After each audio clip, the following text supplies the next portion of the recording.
जीवाचे रान दिला सर्वांना समतेचा मान, करून जीवाचे रान दिला सर्वांना समतेचा मान, अशी भीमरावांची शान भारताचे लिहिले संविधान, अशी भीमरावांची शान भारताचे लिहिले संविधान. सर्वांना माझा नमस्कार. माझे नाव प्रणव प्रवीण जाधव आहे. आज मी तुम्हाला 6 डिसेंबर निमित्त जे काही 2 शब्द सांगणार आहे ते तुम्ही शांत चित्ताने ऐकावे. डॉक्टर बाबासाहेब आंबेडकर हे भारताचे एक महान नेता होते.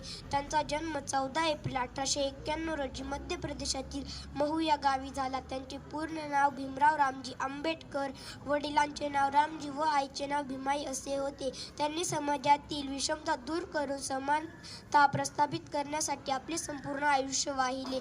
डॉक्टर बाबासाहेब आंबेडकर हे संविधान शिल्पकार आहेत. त्यांनी जगातील सर्वात मोठे आणि समतावादी संविधान लिहिले व तरुणांना शिका, संघटित व्हा आणि संघर्ष करा हा संदेश दिला.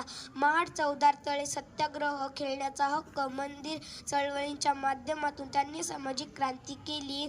त्यांच्या विचारांवर अनेक वंचित घटकांना दिशा मिळाली. त्यांनी शिक्षण हे वाघिणीचे दूध आहे, जो पिईल तो गुरगुरल्याशिवाय राहणार नाही असा संदेश दिला.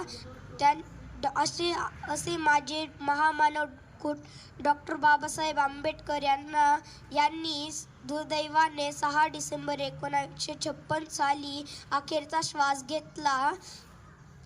सूरज से हथेली कभी ढक नहीं सकती, सूरज से हथेली कभी ढक नहीं सकती, समंदर की लहरों को कभी कोई रोक नहीं सकता, समंदर की लहरों को कभी कोई रोक नहीं सकता. ए आसमां तेरी तो पता है हमें ऊंचाई, ए आसमां तेरी तो पता है हमें ऊंचाई, लेकिन मेरे भीम के कर्मों की ऊंचाई कभी नाप नहीं सकते, कभी नाप नहीं सकते. धन्यवाद.